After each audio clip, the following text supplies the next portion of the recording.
YCP నేతలపై మండిపడ్డ విద్యుత్ శాఖ మంత్రి గొట్టిపాటి రవికుమార్ స్పీకర్ పోడియం వద్ద వైసీపీ నేతలు అల్లరి చేయటం మంచి పద్ధతి కాదు. సభ సజావుగా సాగేందుకు వైసీపీ సభ్యులు సహకరించాలి. సోషల్ మీడియా సైకోలకు పెద్దల సభలో వైసీపీ సభ్యుల మద్దతు సిగ్గుచేటు. చంద్రబాబు నాయుడు కుటుంబాన్ని అవమానిస్తుంటే అప్పటి సభలో సీఎం హోదాలో ఉన్న జగన్, మిగిలిన వైసీపీ సభ్యులు వెకిలి నవ్వారు. డిప్యూటీ సీఎం పవన్ కళ్యాణ్, హోంమంత్రి అనిత కుటుంబ సభ్యులతో పాటు జగన్ చెల్లిని కూడా సభ్య సమాజం తల దించుకునేలా సోషల్ మీడియాలో వేధించారు.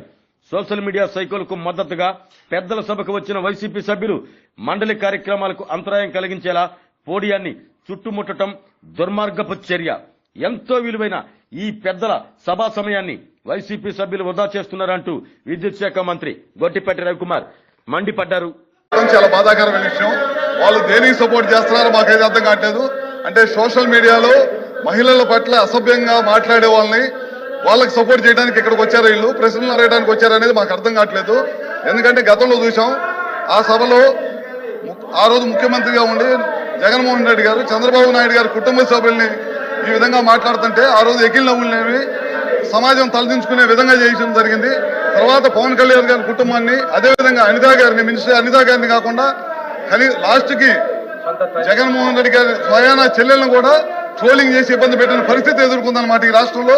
ఇలాంటి వాళ్ళ కోసం ఇవాళ పోడియం చుట్టుముట్టి రాష్ట్రానికి సంబంధించిన టయాన్ని, ఏదైతే మంచి ప్రశ్నలు, ప్రజలకు ఉపయోగపడే ప్రశ్నలు అడుగుతున్నారో ఆ టయాన్ని అన్నింటిని కూడా వేస్ట్ చేస్తూ సమాజం తలదించుకునే విధంగా ఇవాళ సభ్యులు ప్రవర్తించడం చాలా బాధాకరమైన విషయం అని చెప్పి కూడా మీ ద్వారా తెలియజేసుకుంటూ సెలవు తీసుకుంటున్నాను. కూర్చోండి. ఎల్వైపీ గారు కూర్చోబెట్టండి. ప్రశ్నలు